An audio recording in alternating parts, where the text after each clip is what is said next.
Bob the Lobster's ready for some fun in the sun with today's game, Tropical Trouble for your Intellivision. And that reminds me of that Rupert guy from Survivor back in the day. And I think that is Niles and Fraser Crane's long-lost brother screaming in the background. Let's go ahead and take Tropical Trouble, pop it in my Intellivision, see how it holds up today.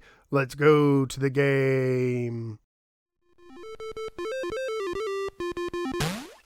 Tropical Trouble was published by Imagic and, according to MobyGames.com, was released in 1983. It was programmed by Steve DeFrisco, who would later work on several full-motion video games for Digital Pictures.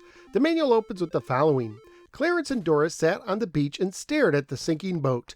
"I guess we're helpless until someone comes along," sniffed Doris, wringing her handkerchief. "Don't worry, dear Doris," Clarence exclaimed. "I'll take care of you. Nothing will get in my way." With that, he jumped up, tripped on a clam, and fell on his face. "That," said Doris, "is what worries me." Suddenly, a shadow fell across her face. A huge hand gripped her neck and began dragging her away. "Help!" she cried, and then disappeared. Tropical Trouble is an action game with some early endless runner-style gameplay for 1 or 2 players alternating and 3 levels of difficulty, easy, medium, and hard. It is a spiritual sequel of sorts to Imagic's Beauty and the Beast, using similar characters graphically, although the manual gives them different names.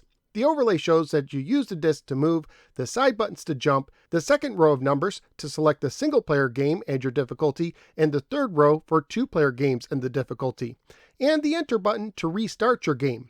The premise of the game is fairly simple. Run to the right while avoiding obstacles which can slow you down when contacted. If you hit the left of the screen, you'll lose a life. If you reach the right, you move on to the next level. If you touch a handkerchief dropped by Doris, you will blush red, turning temporarily invincible for a short period of time, able to run through obstacles without them slowing you down. You start with 2 scenes on the beach, followed by 2 jungle scenes, followed by 2 volcano scenes. Pass all of these and you'll reach the bridge, where you must avoid the deadly rocks while trying to reach Bruiser. Reaching Bruiser will knock him into the drink, saving the girl and earning an extra life, and then you restart at a higher difficulty. Lose all of your lives and the game is over. Scoring-wise, you get 100 points for reaching the right of the screen, moving on to the next level, 50 points when you pick up a handkerchief, and 50 points for every obstacle you touch while you're temporarily invincible after picking up the handkerchief. Graphically speaking, the game has a solid look, with a great bad guy and a girl who yells for help. The sounds get the job done, and there's some great little jingles in between the action. Family-friendly wise, the game would most likely get an E for everyone rating if released today. Currently at PriceCharting.com, the game has a value of $17 loose, $46 complete, and $59 new. So what do you think of Tropical Trouble for the Intellivision? This is a solid little title. I did struggle at times using the disc to navigate, but not enough to get overly frustrated, and after a little practice, I did quite well with the game.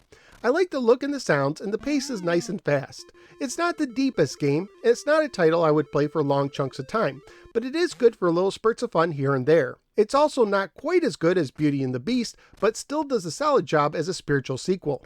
So where am I going to rank Tropical Trouble? I'm looking somewhere in the middle of my current rankings. I do enjoy the classic Space Battle more at 22, but I will give this a slight edge over B-17 Bomber at 23, since this game is easier to pick up and play. So the 61 games that now ranked for the Intellivision, Tropical Trouble is running around the 23 position. While not as good, Tropical Trouble is a worthy follow-up to Beauty and the Beast. But that's just what I think. What do you think? Let me know in the comments below. Also, please like, share, and subscribe. Follow me both on the Facebook and the Twitter. Join the Discord. Support the show at patreon.com/NoSwearGamer. And click the bell so you don't miss any future videos. Thank you for giving me a little part of your day, and I look forward to see you next time in the next episode of the No Swear Gamer. Take care, especially when navigating volcanic activity.